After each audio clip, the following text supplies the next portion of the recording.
আসসালামু আলাইকুম ওয়া রাহমাতুল্লাহি ওয়া বারাকাতুহু। আসলে একটা দুঃখের বিষয় নিয়ে ভিডিওটা করা। গতকালকে আফগানিস্তান বাংলাদেশের খেলা দেখে মানে যতটুকু মনে হয়েছিল যে আসলে তারা যদি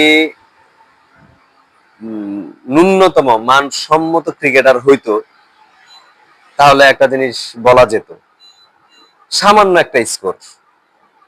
এর আগের ম্যাচও বাংলাদেশ যদি 220-22 রান চেস্ট করতে পারে সেক্ষেত্রে আইসা আজকে আফগানিস্তান আমাদের 190 রানের টার্গেট বা 190 রান করেছে, তারা 191 রানের টার্গেট দিয়েছে। তো বর্তমান ক্রিকেটের মধ্যে 100-200 রান ওডিআইতে চেস্ট করাটা এটা কিন্তু বিশাল বড় কিছু না। দেখেন আমাদের যে প্লেয়াররা আছে, আমরা খুবই মানসম্মত প্লেয়ার, খুবই ভালো প্লেয়ার। একটা জিনিস দিন শেষে এটাই বলা লাগে যে বট গাছ যদি মাথার উপরে না থাকে দিন শেষে কোনো ফলাফল আসে না। আমি এই জিনিসটা বলতে চাই যে বাংলাদেশের যে আমাদের মাহমুদুল্লাহ ভাই, সাকিব আল হাসান, তামিম ইকবাল, হ্যাঁ, এরপরে হচ্ছে মুশফিকুর রহমান, আমাদের যারা সিনিয়র অভিজ্ঞ প্লেয়ার তাদেরকে বাংলাদেশ ক্রিকেট বোর্ড, ফেডারেশন কেন তাদেরকে খেলতে দেয় না, কেন তাদেরকে চাপ ক্রিয়েট করে মাঠে প্রবেশ করতে দেয় না, আসলে এই জিনিসগুলা এখনই প্রমাণ পাচ্ছেন। আমাদের বাংলাদেশের জনগণ বাংলাদেশ টিমকে অনেক বেশি ভালোবাসে, আমি নিজেও ভালোবাসি, আমি প্রতিটা প্রতিনিয়ত সব খেলাই দেখি।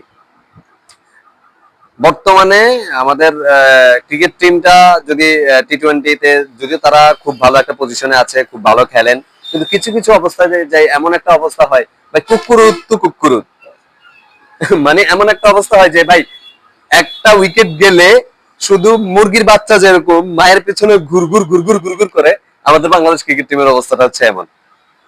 একজন আউট হয়েছে ভাই, আরেকজন আপনি খেলাটা ধরেন, খেলাটারে কিভাবে দলটাকে বাঁচানো যায়, কিভাবে বড় স্কোর করা যায়, আপনি সেটা নিয়ে চিন্তা করেন।